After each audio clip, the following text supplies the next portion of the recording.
बहुत पुरानी बात है, हिमालय में प्रसिद्ध मानस नाम की झील थी। वहां पर कई पशु पक्षियों के साथ ही हंसों का एक झुंड भी रहता था। उनमें से दो हंस बहुत आकर्षक थे और दोनों ही देखने में एक जैसे थे, लेकिन उनमें से एक राजा था और दूसरा सेनापति।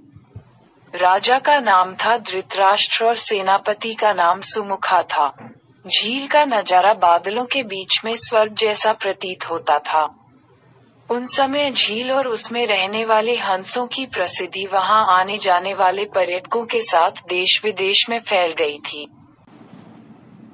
वहां का गुणगान कई कवियों ने अपनी कविताओं में किया, जिससे प्रभावित होकर वाराणसी के राजा को वह नजारा देखने की इच्छा हुई।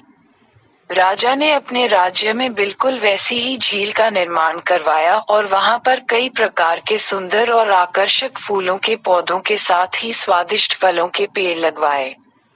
साथ ही विभिन्न प्रजाति के पशु पक्षियों की देखभाल और उनकी सुरक्षा व्यवस्था का आदेश भी दिया।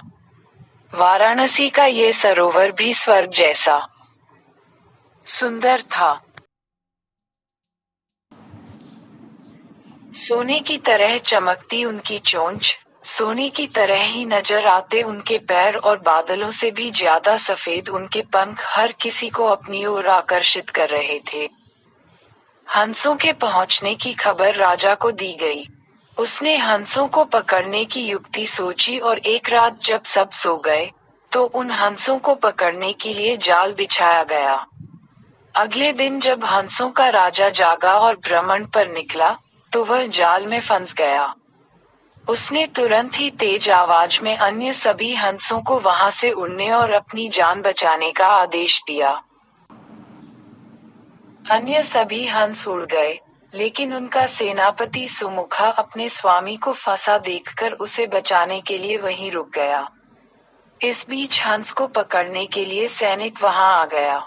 उसने देखा कि हंसों का राजा जाल में फंसा हुआ है और दूसरा राजा को बचाने के लिए वहां खड़ा हुआ है। हंस की स्वामी भक्ति देखकर सैनिक बहुत प्रभावित हुआ और उसने हंसों के राजा को छोड़ दिया। हंसों का राजा समझदार होने के साथ साथ दूरदर्शी भी था।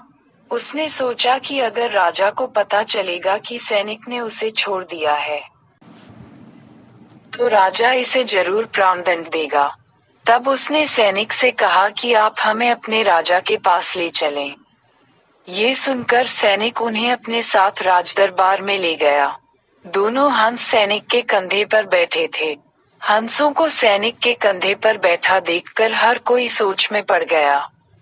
जब राजा ने इस बात का रहस्य पूछा, तो सैनिक ने सारी बात सच सच बता दी। सैनिक की बात सुनकर राजा के साथ ही सारा दरबार उनके साहस और सेनापति की स्वामी भक्ति पर हैरान रह गया, और सभी के मन में उनके लिए प्रेम जाग उठा।